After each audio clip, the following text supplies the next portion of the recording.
Hey guys, here's another what I ate today video, just showing you what I eat on an average day that is just normal everyday healthy food.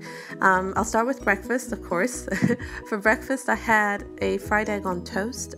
I just heated up a non-stick pan, sprayed it with some coconut oil spray and cracked in one egg, and I let the egg cook until the whites just started to set, and then I poured in some water and put a lid on it, and I let the egg steam and fry at the same time. It's a great texture that it gives the egg. It's almost like poached eggs without the hassle.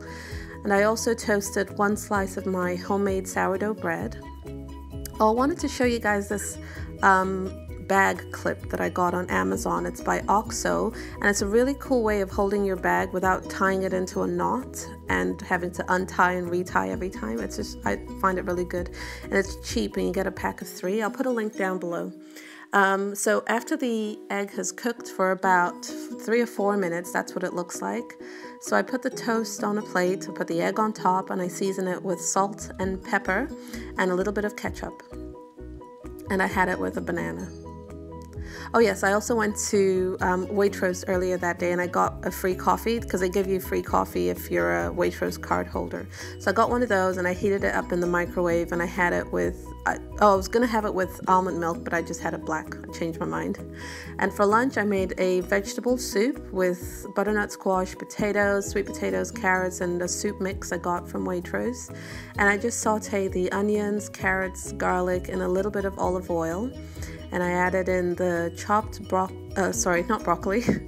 butternut squash and potatoes and sweet potatoes, and I just threw them all in, stirred, and let them cook for a little while, and then added about 1/3 of the bag of the soup mix, maybe about 150 grams, and vegetable stock and water. So I just mixed it all up, and I let it simmer for about an hour and a half. And that's what it looked like after an hour and a half. The veggies were soft, the soup mix was cooked through and everything. And then I went in with a potato masher, and I just mashed it up a little bit just to make it a bit thicker and more creamy. This is a really, really delicious hearty stew. Soup, it's really thick, so it looks more like a stew than a soup, I guess. And this is it all served up. It was really good. Very, very filling and comforting. It's one of those kind of stick to your ribs type soups, and it was really good, really, really delicious. And a glass of water. And for dinner, I made roasted veggies with chicken and greens. These are all the vegetables and chicken that I got from the farmer's market, and I was trying to use them up. So I chopped up the chicken and veggies. I have potatoes, Jerusalem artichokes, and pumpkin, and I roasted them for about an hour in the oven. I had too much chicken, so I put one huge breast in the freezer.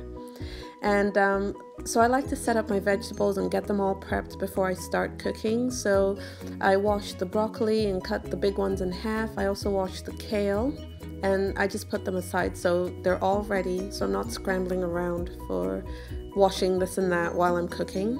So the way I like to cook my greens is to blanch in boiling water for about 2 minutes.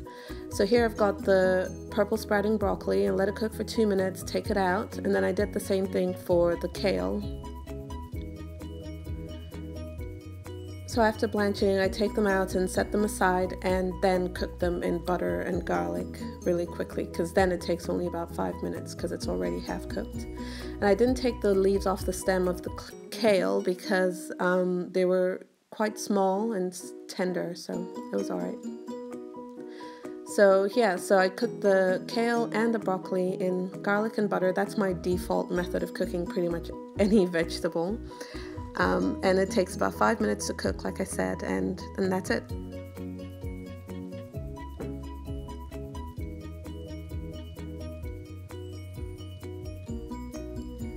And then for the veggies they roasted in about an hour, so everything was ready and prepped, and here is what it looks like all plated up. So here's mine. I got chicken and all the veggies and the delicious greens. I love this dinner. This is one of my favorites.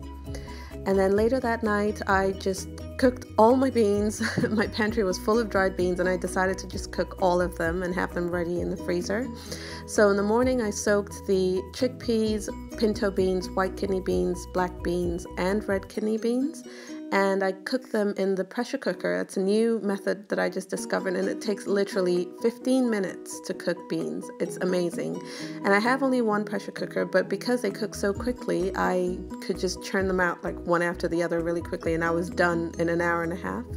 So I measure them out into 240 gram batches, because that's a standard can size, and put them in little bags and put them in bigger bags and put them in the freezer. So that way they're ready to go whenever I need to cook with beans, and it's so easy, just as easy as opening a can. And that's all we had today. Thank you so much for watching, and I'll see you next time. Bye.